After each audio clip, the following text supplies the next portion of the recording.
Good morning, MedCost family. Welcome to our season finale, the June clinical panelist webinar. We can work on the title of this thing. I don't know if we ever settled on an actual title, but today, as usual, I've saved the bios for our panelists in the handout section over to the right of your screen. If this is your first time joining us, you have a control panel. I think it's on the right, and there are little arrows. And if you click on the one that says handouts, there are bios for our panelists. So we're going to do that so we can spend this quick 30 minutes talking specifically about pharmacy benefits, and employers programs. So without further ado, let's get right to our first question, and we're going to start with Zafeira. Zafeira is MedCost's in-house pharmacist, so she will lead a lot of the content today. Told her just now it's Zafeira Day. So question number one, why should an employer dedicate extra energy and resources toward their employees' pharmacy benefits? So we'll start with Zafeira, and then of course any of the other panelists chime in and add on. Thanks, Curtis. What you'll see is this really is a team effort because pharmacy costs, they really impact individuals across the continuum of care. So from our healthy and well population all the way to those more complex health cases. So you'll hear input from everybody this morning.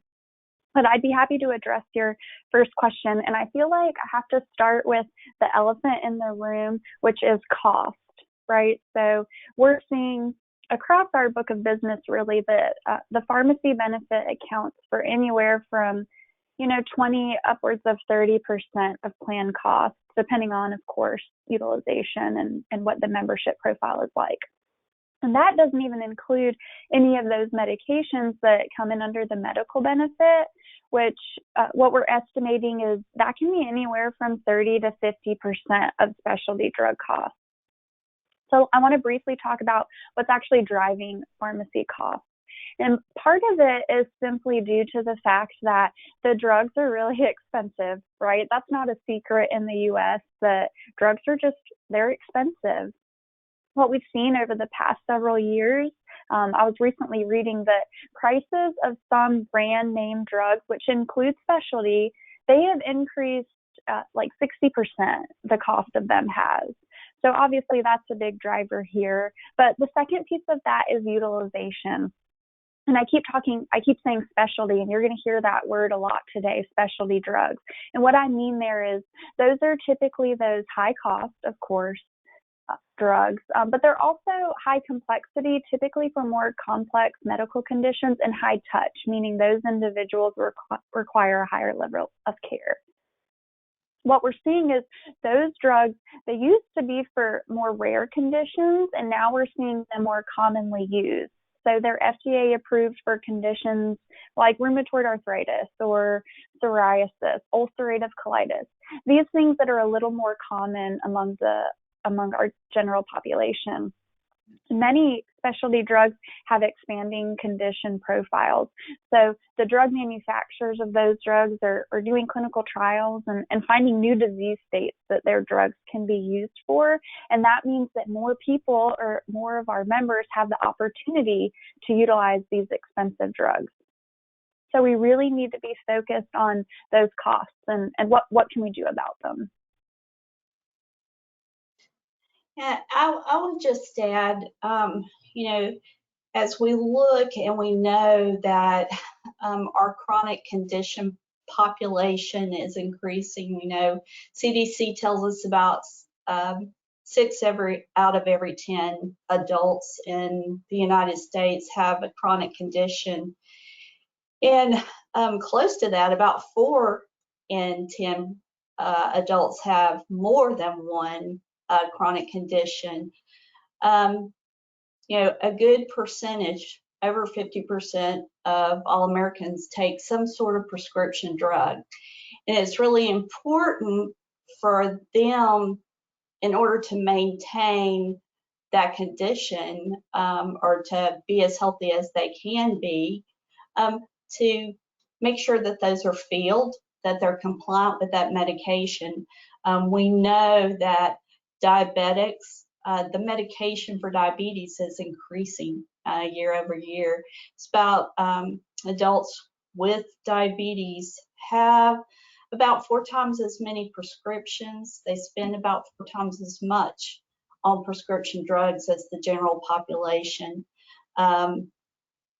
It's just really important that they take those medications as prescribed. We know that when people aren't compliant with medication, that a lot of times they end up in the hospital. About a third of all hospitalizations results from not taking medication appropriately, and it impacts members' ability to be productive in everyday life, and impacts their quality of life, and they're just not feeling their best. Yeah, that's great, Renee and Zafeira. It sounds like there are some high-cost drugs coming out. We'll talk about, I think, in some of the subsequent questions, but it really comes down to the person's behavior, right? The conditions and behaviors of human beings, and the impact of, medication adherence, utilization, and the impact for the employer on absenteeism, presenteeism, and those sorts of things. It's interesting through this entire series that we've done so far this year. It really comes down to a member or a patient and their understanding, their engagement, and how they're handling whatever their chronic condition is or may end up being. So moving to our second question, and I think this is great. It's the increasing cost, the increasing utilization, driving more cost on top of it. What are some common places where most pharmacy plans are missing opportunities or otherwise underperforming? So when the MedCost team engages on a new customer, or we've got new engagement maybe from a current client, what's the low-hanging fruit? Zafeira, we'll start with you again. Yeah, I'd be happy to address that, and then I'll pass it over to, I think, Jackie and maybe even Renee to add a little more to that. But I have to start with talking about Retail 90 and mail utilization. So this isn't rocket science, I realize that, but typically these drug channels are underutilized, and why they're really important is really 2 reasons. One is because these drug channels typically offer deeper drug discounts for the health plan, so you can save some money there. But also what we see is when individuals are filling 90-day supplies, either at their local pharmacy or through a home delivery or mail order pharmacy, they're more likely to adhere to their medications because it's more convenient, which of course in the long run results in improved health outcomes. So the question is, how do we drive utilization?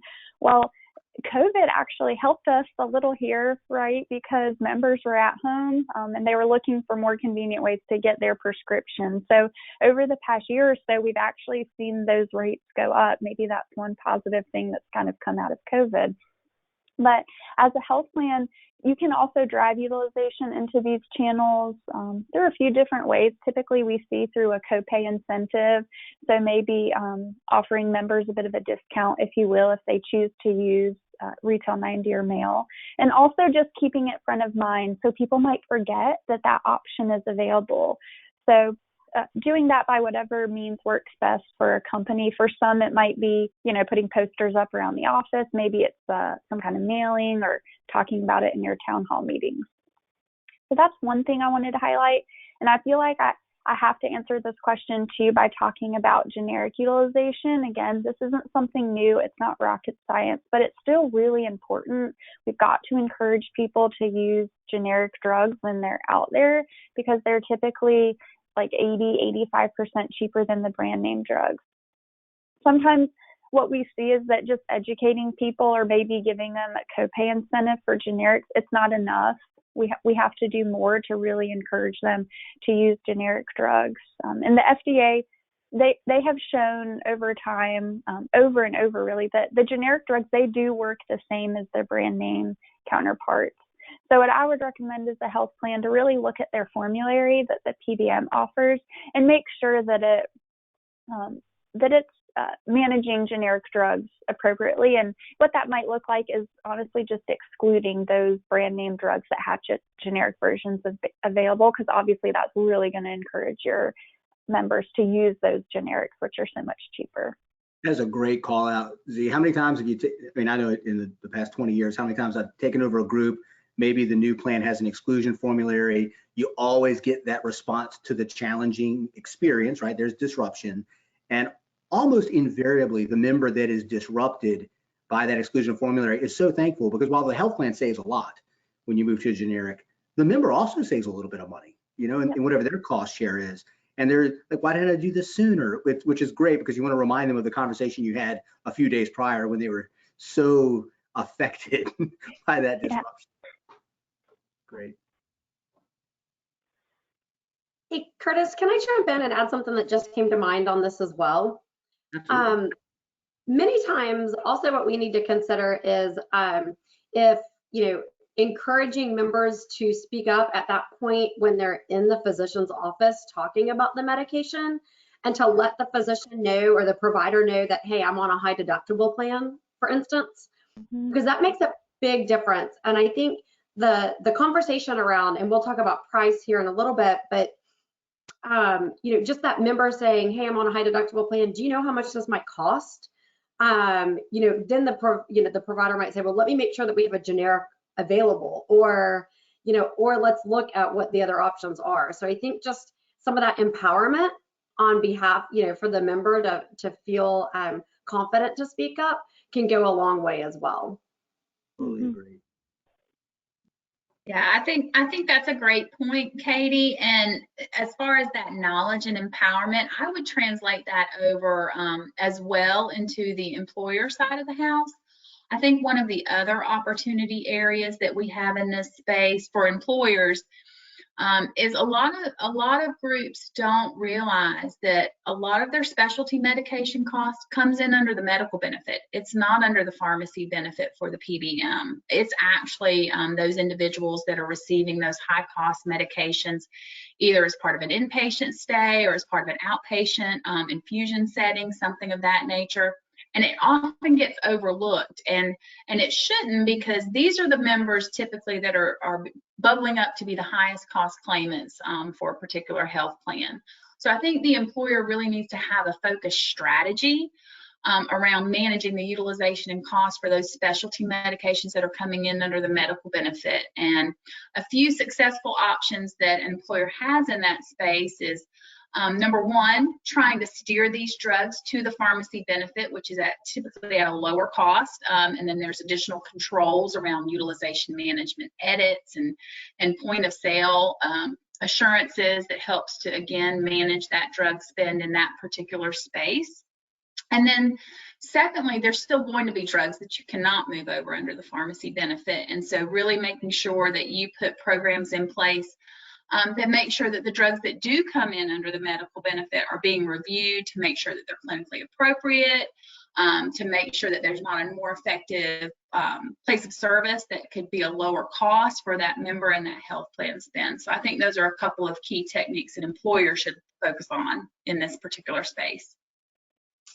Yeah, I would just add, Jackie, that we see all the time where if we can move a specialty drug from a hospital-affiliated treatment center to either an outpatient infusion center or even home setting, it drastically decreases the price tag related to that. There's some price with the drug that's saved, as well as price for administration of the drug. We recently had an example where $500,000 was saved over a year's time for just moving a patient to a ambulatory infusion treatment center. That's one patient. Yeah. That's what I was going to say too, Curtis. That's a great example, Renee. One patient can save $500,000 for one health plan. So wild. This is great feedback and insight, y'all. Let's talk about, so the third thing, this is a trend that is huge right now in the market. You know, pharmacy, Zafeira mentioned originally, with the surging cost, extra utilization, you know, providing a lot of really great stuff for people to manage their conditions. And there have been a lot of organizations being created, businesses coming out of this to create new solutions. And this surge of what we call carved out PBMs, particularly in the transparent and or pass-through category, have I guess really bubbled up. And what are we working with? I think over 20 different pharmacy benefit managers now, many of which are in these pass-through or transparent environments. Can you talk a little bit about this trend and maybe some considerations for employers, consultants who are trying to decide what makes the most sense? Because, you know, options are great, but navigating those options is important, navigating correctly. Yeah, Curtis, do you mind if I take this one for a few moments and encourage the team to share their thoughts as well? But I think this is a great question, very poignant for the times that we're in. There are distinct differences between the transparent model versus the traditional PBM model. We have seen, as you mentioned, that transparent model trend becoming more and more popular. Some of the key differences between what employers would consider to be the classic or traditional model versus a transparent model is that that transparent model really does pass through the cost of the medication along with rebates back to the employer. The additional cost in that model for the employer will really come through the administration fee. It's going to be higher than what a group would normally see or experience in that traditional model. The other pretty key difference is that the transparent model also allows for those alternate funding options that many transparent models, they do not allow that. So when an employer is considering or a consultant is considering, you know, how do you choose, how do you evaluate, make the right decision for the group between the two models, there's a few key considerations they need to think about. And number one that I always try to highlight is, what is that employer's tolerance for the level of disruption within their population? A transparent model is going to have a higher level of disruption because the formulary is different. It's a much tighter formulary management model.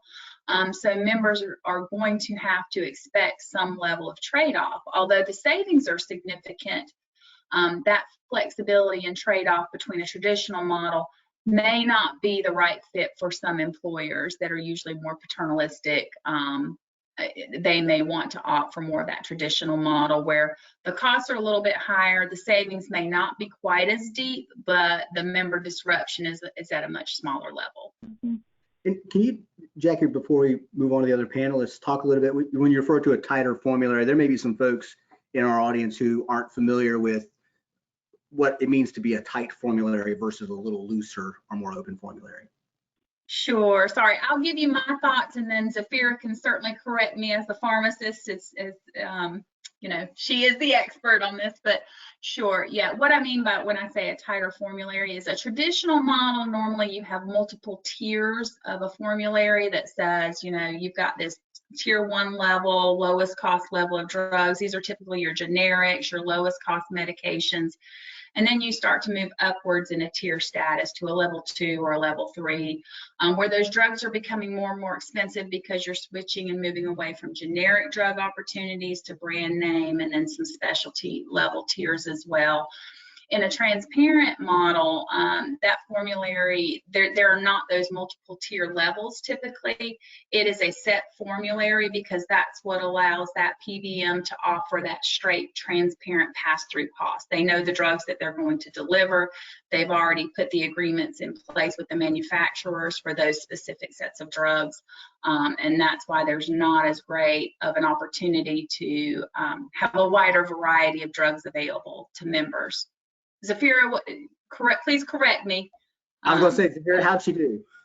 That was great. That was wonderful, Jackie. I would just add that through the transparent model too, in addition to the stricter formulary, what we've typically seen is that they also have stricter utilization management edits.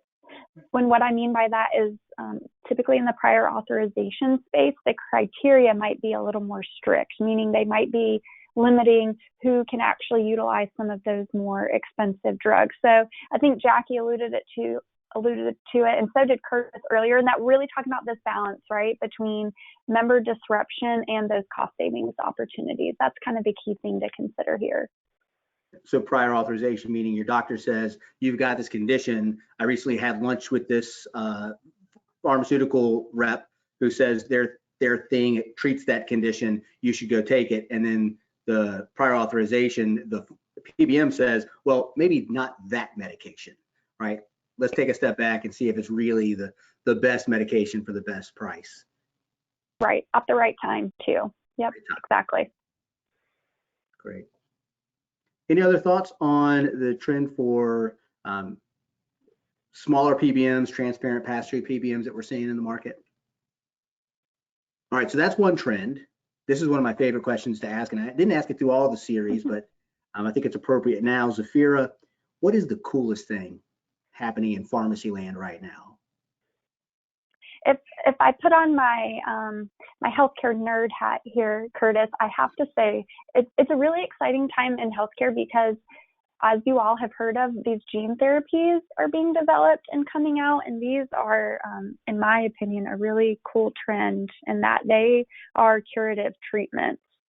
So we've been talking about this for a couple of years, I know, and we've seen a couple drugs hit the market in this space, but I feel like now is the time for employers and health plans to really consider a strategy for this category of treatment. There are two, like I mentioned, two gene therapy drugs on the market. One of them is approximately $850,000 per treatment, and the other is a whopping $2.1 million per treatment. And what we're kind of hearing is that there's anywhere from maybe 10 to 25 other gene therapy products that are kind of in the drug pipeline right now, and they're expected to hit the market, somewhere within the next 5 or so years. So they're in clinical trials right now, and these are for conditions like hemophilia. There's one for sickle cell disease. I believe there's one for Parkinson's as well. So, we don't expect high utilization because these are for more rare conditions, but still, as we've seen from the two that have hit the market, the costs are really staggering. So first thing that you want to make sure is that when these are covered under your health plan, that it's for those individuals who truly meet the criteria for use, right? So we want those individuals who really need it to be able to get it, but still we want to make sure that people are meeting criteria for use of these drugs. And there's actually a number of programs that are out there and more that we're starting to hear about where they're pooling lives together to help offset the risk associated with these expensive treatments. So we're keeping an eye on that drug pipeline. It's really exciting, but I know the cost is a little alarming for these treatments. That's right. Definitely an exciting thing, though, to think about curing some type of blindness or hemophilia. It's a Parkinson's. It's pretty incredible and expensive. Yeah, absolutely. But the other panelists, what cool things are happening in the PBM, the pharmacy benefits world that y'all are seeing? Curtis, I'll jump in here, and I don't know. Oh, go ahead, Jackie. Do you want to go? Go ahead, Kati. That's fine. Sorry.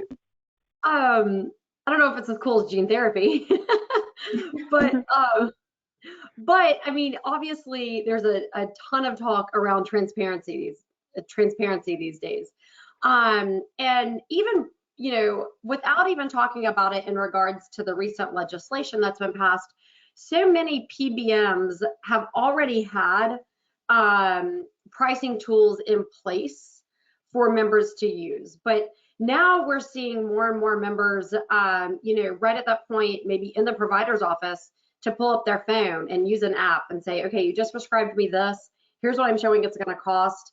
And so it goes back to that empowerment piece that I mentioned earlier, to have that conversation, but to also have that member to be able to have the tools to easily access. That's the thing too. It can't be hard to figure out or to find. It needs to be simple to use. It's more that awareness around, okay, is there a generic available? What is this going to cost me? So really using those, apps and different tools that are out there to educate and be more aware as to the price before it's, rung up at the pharmacy or arrives in your mail. That's an awesome one, Kati. We had a new hire who reports to me, engaged in his app for the first time. I talked him through it, and he chose which pharmacy to go to for his medication because he's looking, I could go to here or I could go here, and there's a price difference, and they're both on the drive home. Yep. Pretty crazy. There you go. Jackie, I'm sorry, you were going to say something. Well, I was just going to say some exciting trends that I've seen in the pharmacy space are really around coupon and copay card management programs from the PBM perspective. So speaking to those offerings, the plan really gets to benefit from available manufacturer dollars, and that really offsets their costs on specialty spend. And I think that's very exciting from the employer perspective. And then another trend that I mentioned a few moments ago, the alternate funding vendors. Those particular programs, they've become a very exciting trend that we're seeing. And in these programs, manufacturer or grant dollars are used to either partially or fully cover the cost of specialty drugs. We've seen these programs be effective in managing specialty costs, but something employers should think about is that before they decide to implement these programs, they really need to be fully vetted by their PBM and TPA or carrier partners to make sure that everything is working together the right way to ensure a successful implementation. I think that's an awesome point. It's really about removing barriers for people to get the care that they need. And in this case, we're talking about pharmacy care, and making sure that there aren't some unintended consequences. For example, like the coupons, encouraging a member to take a medication that it will now be free or cheap to them and cost the health plan remarkably more, which we've seen examples. So what you're talking about is two things. One, the carrier or PBM being able to receive the money available in that coupon to close their gap, as well as the member closing a gap or a barrier to their care. I think that is really awesome stuff. All right, so as usual, if an employer could do only one thing, and they were going to do that thing really well with their pharmacy benefits, what should it be, Zafeira? It's really a hard question. I feel like everyone is really laser focused on specialty and gene therapies, which, don't get me wrong, we should be. That's really important, as we've already highlighted over and over in our 30-minute discussion here. But we can't forget about the medications for chronic conditions like, diabetes, depression, high blood pressure, et cetera. Renee shared some stats earlier that really jumped out at me about the number of Americans with chronic conditions that are using prescriptions. It's more than half of people. So that's a lot. So we want to make sure we have strategies in place, of course, to manage utilization of these medications. So we've already talked about, using mail order for your maintenance medications or using generics when they're out there. But at the same time, we have to make sure that they're accessible to our members so that they can actually get the treatment we need. We'd rather pay for the diabetes treatment than have an individual with uncontrolled diabetes, because that impacts all aspects of their life. It, obviously decreases their quality of life. They're not going to be as productive at work if they're not feeling well. And eventually, something's going to happen. It's going to lead to increased healthcare needs and costs in the future. So you really want to have these programs and such in place to manage utilization and spend, but at the same time, make sure that your members have access to the medications that they need. I love that you mentioned that, the diabetes medication adherence and the impact. That is, I'm pretty obsessed. I feel like in every meeting, every single one of these panel discussions, I brought up that the American Diabetes Association study with 2017 data, where they said of the $327 billion price tag they put on diabetes in America, 90 billion of it was lost productivity because of absenteeism, presenteeism, disability, and death. And so what I tell employers now, if you want to quantify the impact of diabetes, add 30% or more to it in lost productivity. And that is absolutely incredible. So we have 1 or 2 minutes. Jackie, Kati, Renee, any other? One thing, what should it be? Well, I'd love to quickly just piggyback on Zafeira. Medications are great, but you also have to have that behavior change component, that lifestyle component to go along with it. So, making sure that the member is adherent to their preventive screenings. In diabetes, are we getting our foot exams, our eye exams? And even in some of those other lifestyle related conditions, hypertension, high cholesterol, many times you can definitely reduce the dosage of medication, or some people can even get off the medication with some of, basic behavior changes. So it can't just be all, there's not that magic pill, if you will. You really need the behavior lifestyle component to go with it. Absolutely. Well, we are out of time. About 1 cup of coffee in 30 minutes in our season finale here. Thank you so much for your expertise expertise and y'all's contributions. Thanks to the audience for attending. Please continue to send us your questions. We will pick back up. We're going to take the summer off, and we'll pick back up in October talking about oncology, and then wrap up in November with diabetes. It's National Diabetes Awareness Month. Thanks so much, everybody. You have a wonderful Thursday. Thank you. Bye. Thank you. Thank you. Bye-bye.